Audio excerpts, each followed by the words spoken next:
everyone, what's rockin'? It's Lilbat here with the new 401 Tunes. I'm here with Chip of Chip and the Charge Ups and Ryan of the Pittsburgh Community Food Bank. Yeah, Greater Pittsburgh Community Food Bank. Greater Pittsburgh Community Food Bank. And they just teamed up because Chip and the Charge Ups have a new music video that is a holiday song. Coming back to the 412, I got all my presents bought. Mom got all the pierogies made, put a chair in my parking spot. Tell me a little bit about that. Sure. Our song's called Black and Gold Christmas, and it is a Pittsburgh-themed holiday song where we incorporate lots of iconic Pittsburgh references and bring a lot of those to life in the music video as well. Nothing like a black and gold Christmas. Nothing like a black and gold Christmas. Yeah, yeah, yeah. So what sparked this idea for a Black and Gold Christmas? Well, oddly enough, it was July, and it was, 90 degrees out, and totally nothing Christmassy about the season, but I just had the idea to write a Pittsburgh-themed Christmas song, and just started jotting some ideas down on a sheet of paper, what I could sing about, and one thing led to another, and it was just like a snowball rolling and getting bigger and bigger and bigger, until I had the song written and recorded, and ready for video. I like to walk the downtown streets, but if it's too slippy there, I can see the tree that's at the point from the Incline Station Square. We celebrate as a melting pot with a love that's understood. How did you decide on what guests to bring in, or did guests kind of contact you to be in favor? No, I reached out to some of my favorite vocalists, like, for example, Doug Carnahan of After the Fall is a good friend of mine. Folks who've been following my music for a while will see him in another video I did in 2015. I'll let your viewers kind of hunt that one down, give them something fun to go on a scavenger hunt for. Also, Jen Craven from A Common Crown. We just played a show with them in September. So, her great voice was fresh in the mind. And then, Liz Berlin from Rusted Root. I've been a fan of Rusted Root. I consider them like Pittsburgh royalty. I mean, they are like the Pittsburgh rock band that has made it to multi-platinum status during my lifetime. So, we humbly approached her.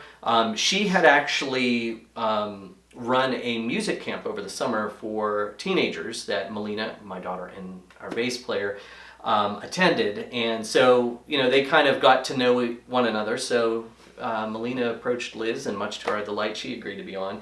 And then Shar Fields is a friend of a friend, and we were looking for a powerhouse, soulful voice, and a friend recommended Shar, and we were just blown away by her voice and her talent. So. And then did you have a favorite guest that was included, or after meeting them they became your favorite? I think Chip would have to be my favorite. Wonderful guy, full of energy and very creative. Nothing like a black and gold Christmas. Take it away, ladies. Nothing like a black and gold Christmas. Yeah, yeah, yeah. So for the Pittsburgh things, you said you were writing them down, but did the other band members kind of throw things in to, like their favorite Pittsburgh word or place? Actually, everything kind of progressed so quickly that by the time I revealed what I had to the rest of the band, it was already done. So at that point, we did talk a little bit about some other ideas and so forth, but we wanted to make it so that every Pittsburgh reference was kind of like nostalgic and not just like crowbarring a Pittsburgh reference in there for the sake of having more Pittsburgh references. So that's what we went with. And you guys are great with the nostalgia. We talked about that in our last video, so go check that out.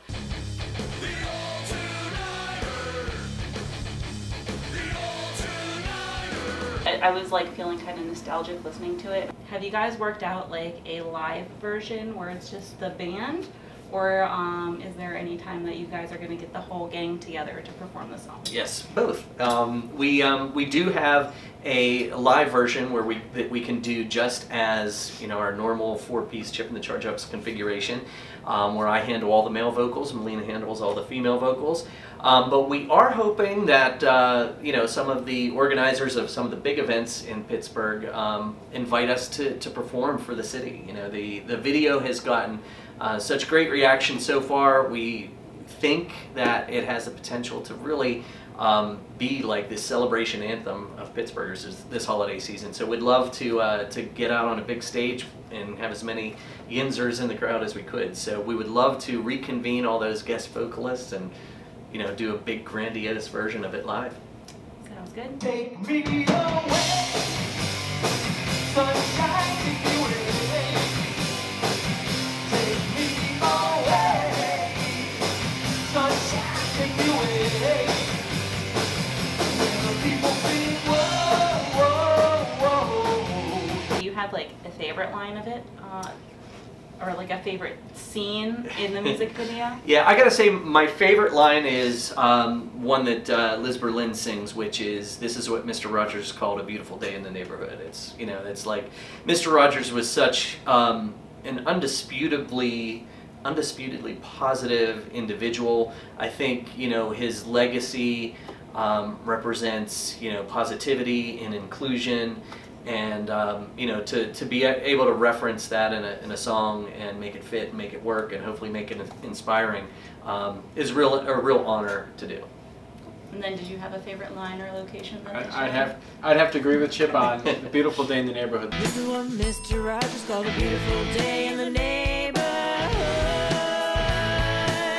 And I think the biggest shot that's coming to mind for me is when Chip's walking across, I think it was the Clementi Bridge there. I think that's just a very classic shot. Waving the terrible towel. Yep. Yep. That was a good one. I like the line where she said, "All I want for Christmas." I don't remember exactly. It was something to be with Yins. Yes. I like that because. But all I want for Christmas is to spend it with all of Yins. Yeah, That's another one. Yeah. Yeah, that one was like really standing out to me. And then of course when you guys were like going over the bridge to, you know, that was cute. Like it was all just like super creative, and you have to watch it. And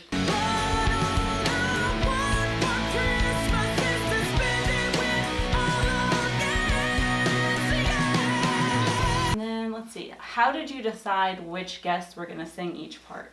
Well, I love that question. We had every single guest sing all of the songs of their gender. So it was kind of like we didn't know in advance who was going to sound best doing what. And we didn't want to assume, okay, well, this person sounded good in that, and then guess wrong. So we just had them, you know, sing their half of the song.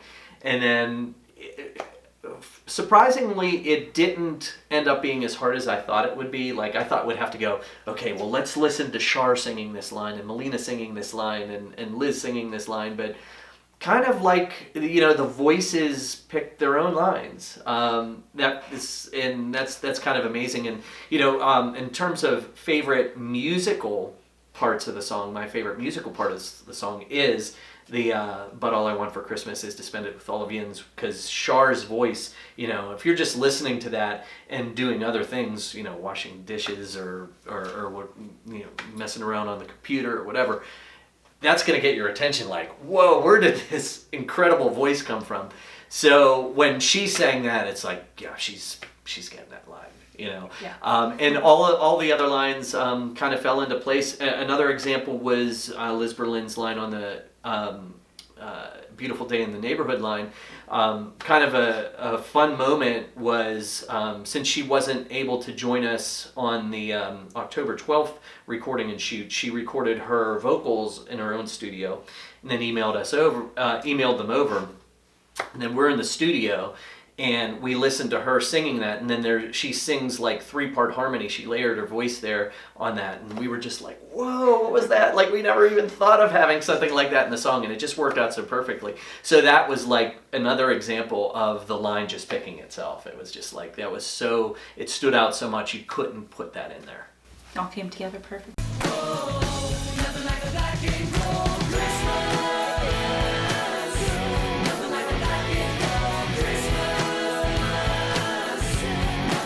Greater Pittsburgh Community Food Bank was at the shoot for the music video. Yes, we got some behind the scenes footage. I got to meet Chip and the band and obviously hear the song for the first time. Cool. When did you all shoot that? Was that recently? Because you had something that happened like last weekend. Yeah, believe it or not, it was all shot in October. We did 2 days of shooting, October 12th and October 28th. And you know, a lot of people thought, I think I know what you're referring to, by the way.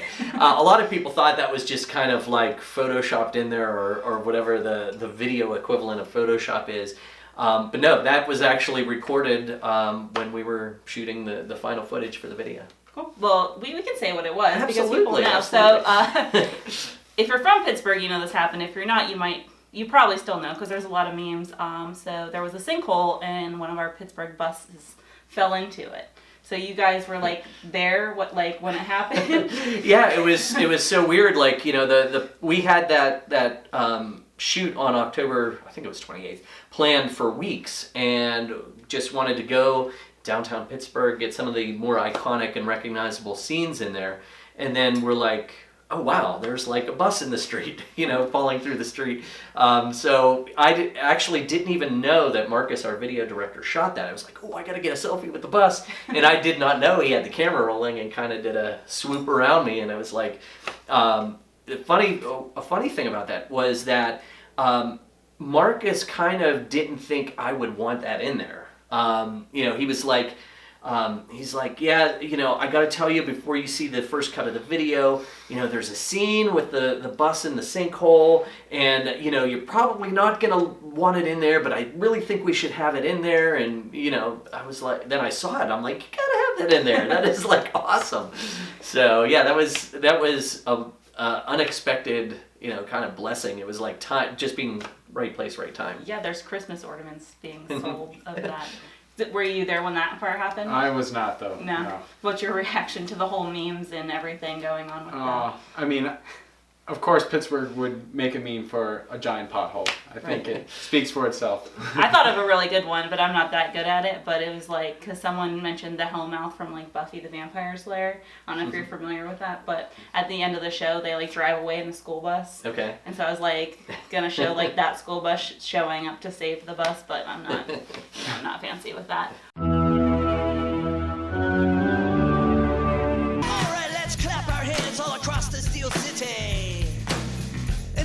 So loud they hear us up on Mount Washington. Let's talk about how you guys decided to team up and the T-shirts that were created. Mm-hmm. Well, as we got closer to getting the final touches put on the song, you know, I started thinking, you know, Christmas song and you know, the spirit of Christmas and everything, and thought that a charity angle to the song and using the opportunity to raise money for charity would be a really timely thing. And you know, just did some research of food banks that I was already familiar with, and you know, felt that feeding the hungry is like one of the most critical charities. I mean, so many charities are out there doing noble things, but when you think of people not knowing where their next meal is coming from, something so fundamental and which so many of us take for granted, man, that just thinking about it now, it just, you know, you know, it's unsettling thinking that there's people out there who need that kind of help. And you know, looking at charities in that space, you know, no one does it better than the Greater Pittsburgh Community Food Bank. They have such a large network, and Ryan could probably talk more about, you know, how wide of a region they serve. But, you know, I thought that, wow, if we tried to do something on our own to feed the hungry, it would just be, you know, it would just be difficult and you know, almost impossible to make a dent. But these guys are already so great at what they do, and you know, if we could team up with them, then we could leverage their expertise and really make a dent with the funds we raise. Yeah. Do you want to tell us like a little bit about the food bank? Yeah, absolutely. Well, I started at the food bank in May, so a lot of the things that I say, the work has been done by, you know, the staff that's been there for a long time and the volunteers. I don't think the food bank would be in existence without the support of our community and the volunteers. So I just want to go ahead and thank them for everything that they've done. But at the food bank, we serve 11 counties in the surrounding area. And in 2018, we served over 35 million meals worth of food.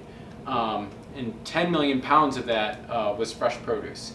So a lot of food has been moving through our warehouse and distribution centers, and we have a network of about 400 pantries at any given time, and you know, we work with them to get them the food that they need. And you know, they're a really important part of how we work because they are in the neighborhoods where, you know, food insecurity exists. And in southwestern PA, about 1 in 7 families are food insecure, and then about 1 in 5 children are also facing hunger.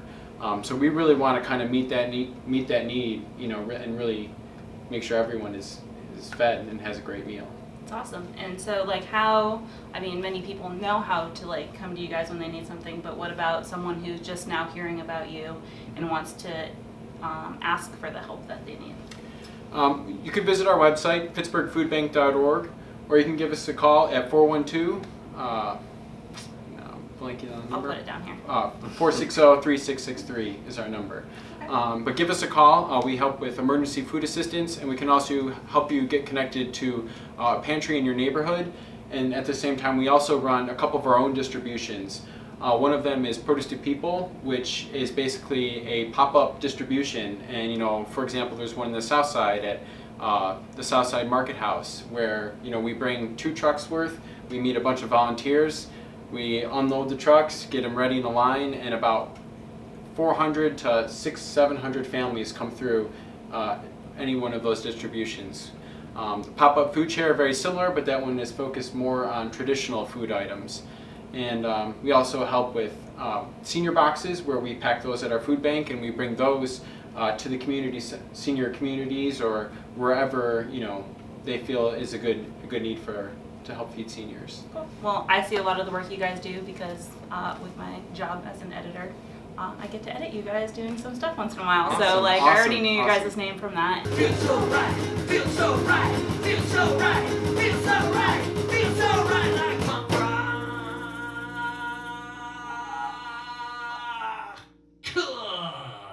Come on, Chip. On acoustic guitar. T-shirts that were created. Let's talk about the T-shirts and then how the proceeds are.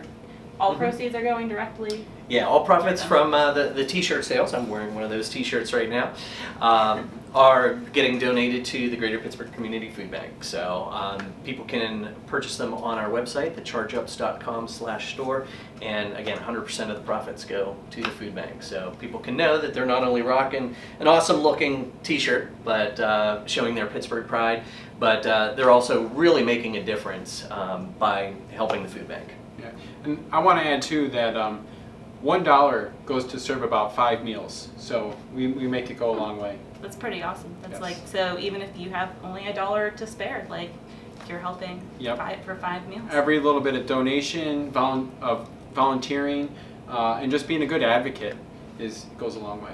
Cool. And then who designed the shirt? Did you design that shirt? No, we had a company called Deluxe, and I've used them for not only the black and gold Christmas logo, but also the Chip and the Charge Ups logo, and they did that, and I think knocked it out of the park with the design. By, you know, I kind of communicated the type of imagery that I had in mind, and, you know, they made it, and it was like, wow, like, it's amazing when you can give words to someone and they can create a picture that just looks I like great. it.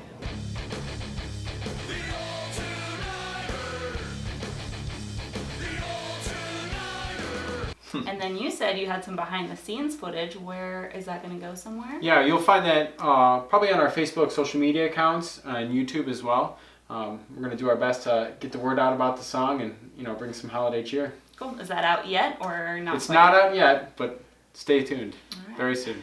Yeah, Ryan was there for hours upon hours that day, so I'd imagine that would be a lot of work editing, going through that scene, you know. Some great funny moments. I think so, yeah. And we got the opportunity to sit down with Chip, his daughter, and then one of the other vocalists as well. So we were able to get their insight, and it was a really good time. On the spot interviews. Yes. Cool.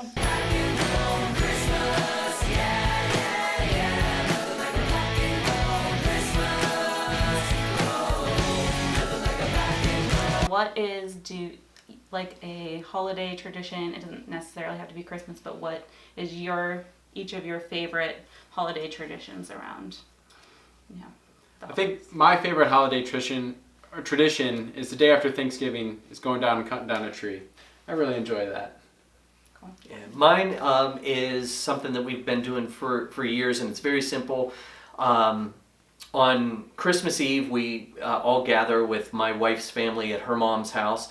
And that's always fun, seeing everyone that you don't usually see any other time of the year, as well as other family members that you do see. And then after that, my wife, Melina, and our son go on a drive-through Christmas lights display at a farm in Clinton, PA.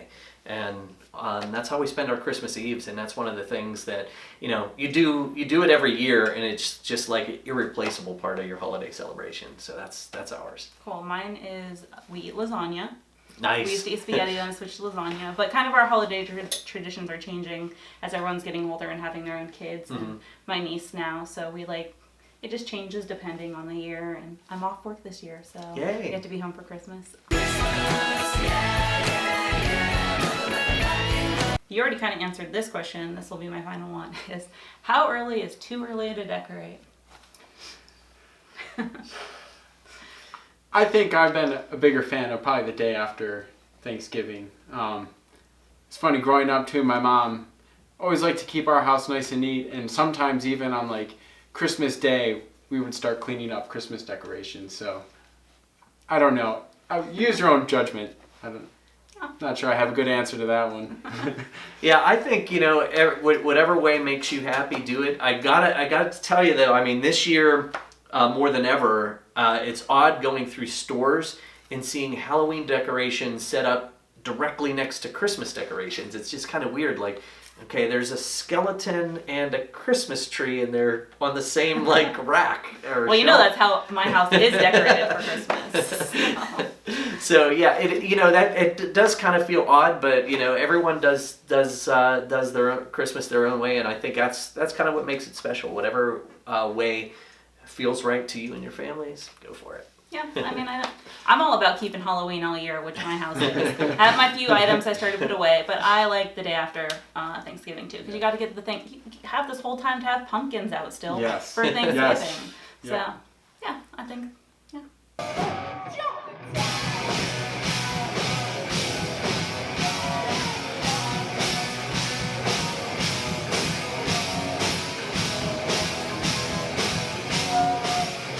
Well, is there anything else either of you would like to add? A big thank you to everyone out there that's been watching, liking, and sharing the video. It's been really the one thing that is the highlight of the year so far is just seeing people take the song and want everyone to know about it. You know, as a musician, a lot of times you work so hard to come up with a song, come up with a video, you put it out there, and you're just waiting, you know, you're refreshing your screen saying, you know, did I get another view? No. Did I get another view? And music will go nowhere. But this one, you know, just seems to have a life of its own, and it's just so rewarding. And you know, after doing music for so long, you really appreciate when people do that. Like, the best feeling has really been when people, you know, I appreciate all the compliments that we get on our social media posts, but when people say, thank you for writing this song, or thank you for creating this, it's just like, wow, you're thanking me. You know, I'm not begging you, please, can you just spare 3 minutes of your time to listen to this song? Someone's thanking you. And so I appreciate when everyone out there, you know, reacts to the video the way they do. So it's been awesome. And then do you have another event coming up soon that people can help out with? Yeah, we actually have a couple big events going on. One of them is Giant Eagles Fall Food Share. So at participating Giant Eagles, you can either make a donation right at checkout, or you can make a monetary donation there as well. Then the other big one, the People's Gas Holiday Market in downtown. We help staff the Santa's house. So we need volunteers to be there to guide the line and really just kind of encourage people to participate and just kind of help raise awareness for the food bank. But we're always in need of volunteers, so just visit our website, give us a call, and we'd be happy to get you connected. All right, cool. Well, that sounds about it. So have a black and gold Christmas.